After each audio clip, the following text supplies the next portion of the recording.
If your kids are well behaved, it's your fault. If your kids are a little terrorist, guess what? That's also your fault. Now, before you get mad at me and start typing in the comments, hear me out. When your child arrives on this planet, they know nothing. They're a clean slate full of potential.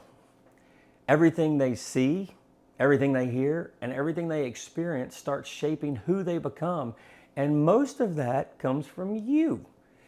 Yeah, I know some experts will tell you your kids are genetically predisposed to certain things like anxiety, ADHD, maybe even rebellion.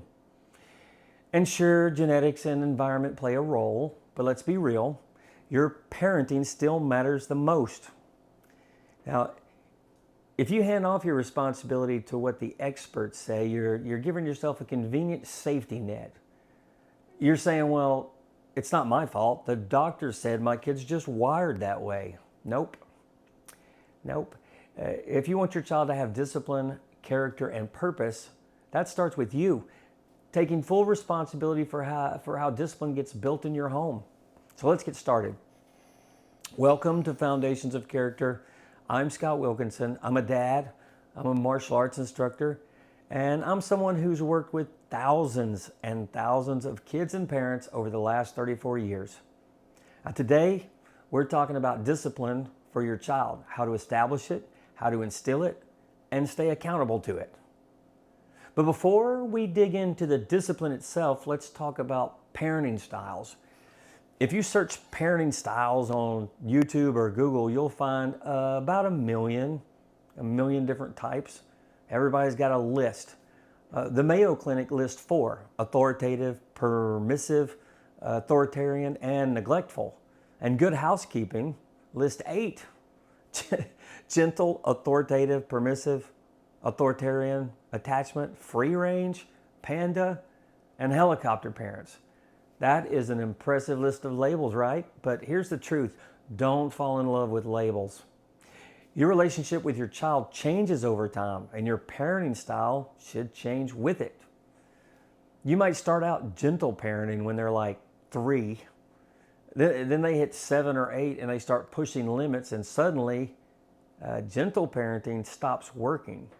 You'll have to shift gears because your original plan or method didn't work. As Mike Tyson said, everybody has a plan until they get punched in the face.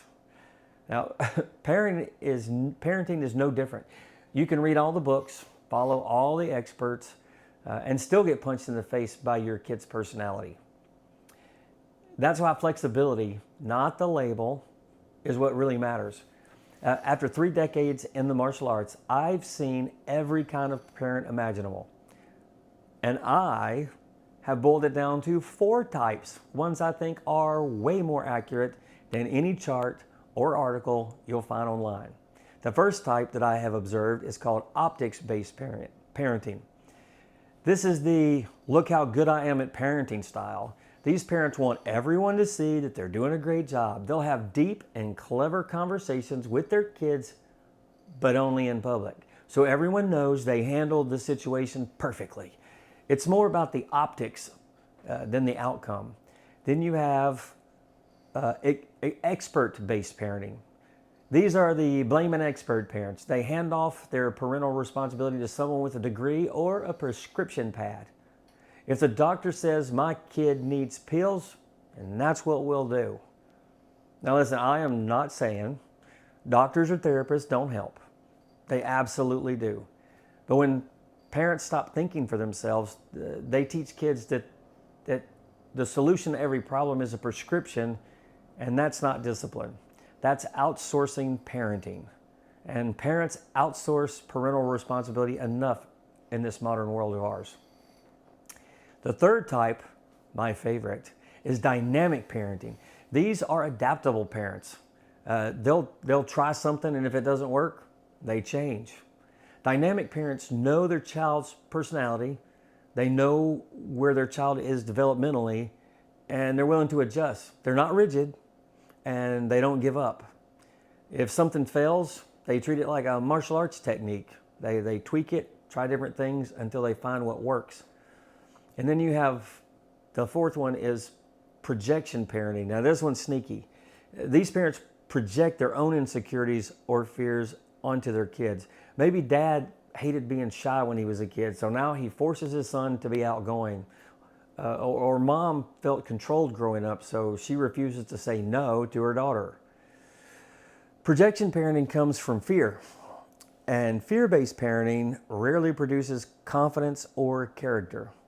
Hey, do you remember those worksheets from grade school where you had to draw a line from the word apple to the picture of an apple? That's kind of how parenting styles work. You got to match the right style to the right situation or the right child or personality. Some kids need structure.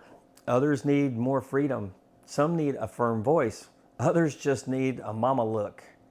The more accurately you match the approach, the more effective your discipline becomes. Now, discipline isn't punishment. They're two different things. Punishment is about pain or discomfort. Discipline is about learning. It literally means to teach or to be taught. So to build real discipline in your child, there are 4 key ingredients. There's values, purpose, priorities, and with kids, you need consequences. Let's break that down. I'll tell you what each one is. Values are the foundation. They're what you believe in and what you want your child to believe in. You're passing down a set of internal rules that will guide them long after they've left your house. So choose your values wisely. Pick the ones that'll serve them the best in the real world. The second word that I brought up was purpose. Purpose is why those values matter. Why do you value honesty? Why do you value respect? If you can't explain the why, your child will not internalize it. The next word I brought up was priorities. Priorities are the order you live those values out. They're the daily routines, the habits, the steps that align with your purpose. And then the fourth thing was consequences. Every action has a result, whether it be good or it be bad. That's a consequence. And consequences, not lectures, are what really teach discipline. Let's take an example. Let's say one of your family's core values is faith. You want to teach your child to have faith in God, not just in people or things. So step one would be to identify what that looks like. For faith, maybe it's going to church, praying together, reading the Bible or reading Bible stories, or talking about what God says about kindness or forgiveness. Step two would be to build a routine, like praying before meals, pray before school, pray before you go to bed, go to church every Sunday, even when it's inconvenient. Consistency builds discipline. And step three would be to track the results. Does your child start bringing up Bible stories on their own or bringing up God on their own? Do they remind you to pray before dinner? See, that's progress. That's discipline starting to take root.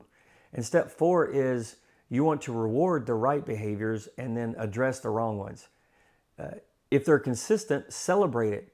Give them praise, high fives, maybe even ice cream. And if they slack off or disrespect the process, there needs to be a consequence. A consequence not to crush them, but to teach them about cause and effect. That's how discipline works, through consistent, values-based cause and effect. Here's what I know about human nature. We're all motivated by two forces, pleasure and discomfort. We chase pleasure and we avoid pain or discomfort. And believe it or not, discomfort is one of the most effective teachers your child will ever have. Now, discomfort doesn't have to mean spanking or yelling. I am totally not against spanking. I am against yelling. There is no reason to yell. You're the parent, there's no reason to yell. It could mean taking away a privilege, having a tough conversation, or just sitting in silence and letting them feel the weight of a bad choice. Every personality needs a different level of consequence. I'll be real, I was totally a rebellious kid. I'm still pretty rebellious. If my parents gave me a timeout, I'd just sit there planning how not to get caught next time. The problem was getting caught. It wasn't that I did something bad. Spanking worked for me because it was clear, quick, and consistent. For my personality, spanking was awesome. And they probably should have done it more. But that doesn't mean it's right for every child. My daughter, for instance, She responded to a calm conversation, and then the behavior would be fixed. There was no issue there. The point isn't how you correct. The point is that you correct persistently, consistently, and that your method works. Discipline falls apart without consistency. If your child only faces consequences when you're in a bad mood, they'll learn inconsistency, not accountability. And kids are watching all the time. They're studying your every move, all of your behaviors, your tone, your reactions, and they're deciding what's normal, what's considered normal based on you. So if you want disciplined kids, start by being a disciplined parent. You have to be consistent too. So show up, follow through, and stay consistent even when it's inconvenient or you don't feel like it. And finally, parent isn't about being perfect. You're going to make mistakes. It's about being present, being intentional, and being responsible. You're not just raising kids. You are literally raising future adults. You're raising the future. Future leaders, future scientists, future leaders in every endeavor. Discipline isn't punishment. It's preparation. It's how we teach our kids to want to have character, confidence, and faith that last a lifetime. Now, if this message hits home, give it a like. It helps the algorithm find more parents who need to hear this. And subscribe to Foundations of Character. Drop me a comment. Share with me your thoughts, whether you agree or disagree. And share this with someone who's in the trenches of parenting right now. And until next time, I'm Scott Wilkinson.